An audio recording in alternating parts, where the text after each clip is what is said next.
Outlet Liquor is your place to buy a case. Stock up and save when you shop the lowest prices available every day at Outlet Liquor. You never have to wait for a sale. The more you buy, the more you save. Only at Outlet Liquor. What's your outlet?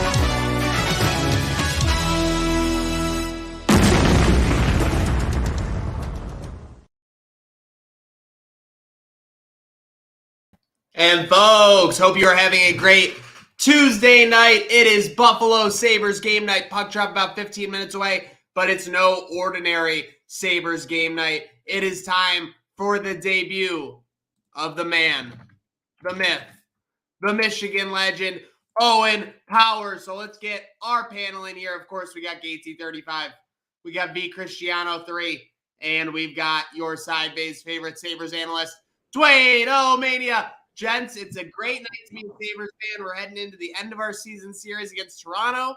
Sabres have taken the last two against the Maple Leafs, and we got the debut of Owen Power night. A lot to be excited about, Gatesy. I mean, it's really just exciting to be excited about Sabres hockey on April 12th. Like, it's after the past decade, it's just nice to not want the season to end right away. I'm almost sad that, you know, the season's winding down. This group's kind of coming to an end while they're hitting their stride a little bit. I'm just so excited for tonight and see Owen Power play.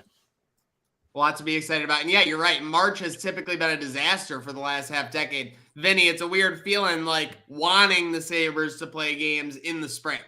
Yeah, it is really odd. And I think Kyle Poster actually said something similar to this in the last press conference he did. It probably was late last week, if I remember correctly. He sort of said that there's a lot of guys in the room that don't want the season to end. They want to keep going. They wish the season was longer. They wish they could keep the group together longer.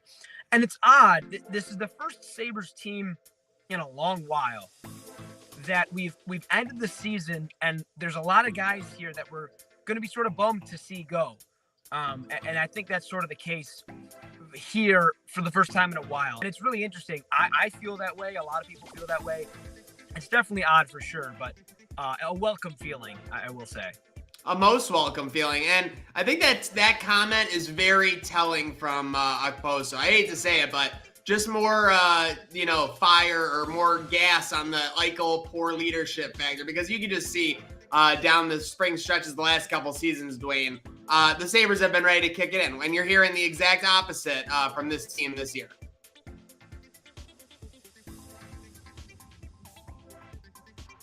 I think I speak for most Sabres fans when we say that it sucks to see the season end. It blows.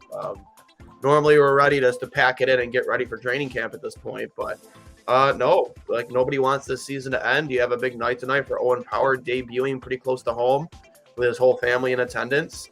Exciting stuff, and obviously a lot of hype going on for this team going into next season. Hopefully they have a good offseason.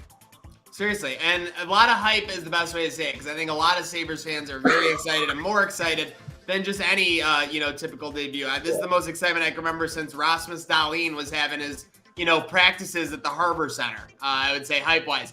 With that said, what is reasonable expectations for OP tonight? I mean, are we expecting him to be jumping into the play on the offensive end? Is he going to be getting his feet under him? I mean, Dwayne, what are you looking for from this Sabres number 1 overall pick making his debut? I'm not going to expect anything flashy from the kid. His nerves are pretty through the roof right now. I think they have him paired with Yoki Haru, if I remember, and then Dahlin with Samuelson, which I actually like that pairing of Dahlin and Samuelson. I'm interested to see where that goes. As long as we get Yoki Haru off of Dahlin, that's a good thing. As far as the chart people are concerned, Don't even get me started. I didn't want to break him up. We got a slippery slope alert, folks. They're still trying to figure out about whether or not they should trade Victor Olofsson or trade. I don't even want to get into it, but whatever. Anyways, I think judging off what we see out of Yoki Haru playing with Owen Power, it's going to be very telling on which way they decide to go with him going into this offseason, because I know I don't think the only two guys that are safe on this team in terms of, being here next year, in my opinion, I don't think anybody on a team like this is safe except for, unless your name's Owen Power and Rasmus Dahlin. Even Tage Thompson. Like, I'm not saying they should trade Tage Thompson, but would you say that he's untouchable? No. Those are your only two untouchables, are those two guys right there. And if they can't get Yoki Haru to mesh in this last stretch with Owen Power, I mean, maybe they look for some, for a replacement for him in the offseason, because I really just don't think that he's really lived up. I mean, I think you won that trade, the Nylander trade, but there's a lot left to be desired with Henry Yoki Haru. 1,000%. There's a lot left to be desired with you spinning in a Tage Thompson trade out of nowhere. By the way, I'm gonna forgive him because Dwayne this is his flu game. He has COVID. Shout out to Dwayne from all the 2 goalies, 1 Mike, crossing sword faithful. We obviously want you to get better, so it's amazing. But we're not trading Tage. No.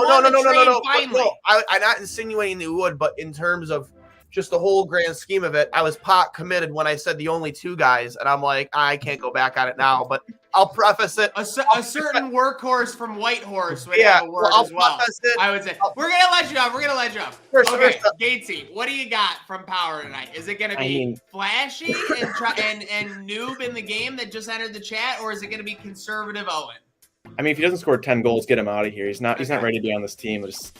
But in all seriousness, I just wanted to show some confidence, zip the puck around, make some passes. I'm not expecting too much out of him. Just, have the kid get some spunk on him, enjoy the game, and just, he's playing at home, just back home in Toronto area. I'm so excited. I don't even have any words today, guys. Just Owen Power is playing his first game for the Buffalo Sabres. Like, this is... He looks like such a big boy. I can't get over it. Like, every time I see him, it just looks huge. He's got great hair on him too. Like, great lettuce. I personally think, and with Ryan Johnson being a left-handed defenseman, I hope I haven't heard any news on him. I hope he signs, because bring him in. See if he fits the bill better than a Henry Yoki Haru. His spot isn't safe. He's a left-handed defenseman. Dwayne, you are getting COVIDed right now. 2 minutes ago, you couldn't wait for this season to be over, and all you've done is mention June and July deals. We love you, but we gotta hit them. Man. I'm ready to go. Vinny, what are you expecting from OP? I think it's not necessarily what I'm expecting from Owen Power. It's what I'm expecting Don Granato to tell Owen Power about the game today. It's awesome that he's playing at home. I guess closer to he's playing in Toronto, which is close to Mississauga, which is where he's from. Ugh. I think realistically, they're going to tell him to stay safe and just play smart hockey, because Toronto's a team that could very quickly turn the puck around and break out and take advantage of a bad pinch. If Owen Power finds himself below the hash marks, which he did a lot during the Frozen Four run for Michigan, Toronto's going to take advantage of that. I don't think Don Granato wants that today, so I think he's just going to tell Owen Power, look, dude, I know you want to get in offensively. I know you want to control the puck down low. Don't. Stay smart, stay back up at the point, and just play good defense. And then as we get into playing a couple more games, then we'll let him take some chances. But I think the coaching is really going to limit Don Granato today. The coaching from Don Granato is going to limit Owen Power. If the coaching limits Don Granato, the Sabres are in a ton of trouble. And I'll tell you someone... That was a rookie mistake on my part. I apologize. Keep it simple, stupid. That's Gatesy, Keep it simple. Speaking of a guy who's keeping it simple, and a lot of people think are stupid, Maple Leaf Sabres. That only means one thing as far as the internet is concerned: Paul Bissonnette against the Sabres fans, and potentially Dwayne. Let's see what the update was today when they had Craig Rivet on Spittin' Chicklets. They should rename Buffalo Loserville. R.A. Loserville, eh? Maniac took himself out. All right, well, I'll comment on that. Loserville, okay.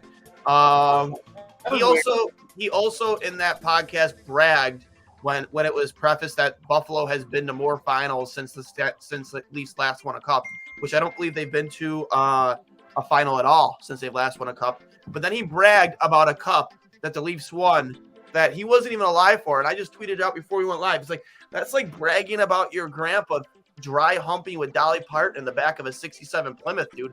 Like, what are you bragging about? There were 6 total teams in the NHL. Like, dude, like, come on. Like, what is to brag about that? Like, that's where I draw the line, and I compare Leafs fans that talk like that to Yankees fans who brag about all of those rings that they weren't alive for back in like the 50s, 60s, and 70s. It's like, what are you bragging about 20-something rings for? Like, who cares? Like, when's the last time you won a ring? Like, that's all. When's the last time you won one? 1967. Yeah, but Sabres fans. Devil's advocate, though, we brag about Rick Jenneret's 51 years like we were all alive for them.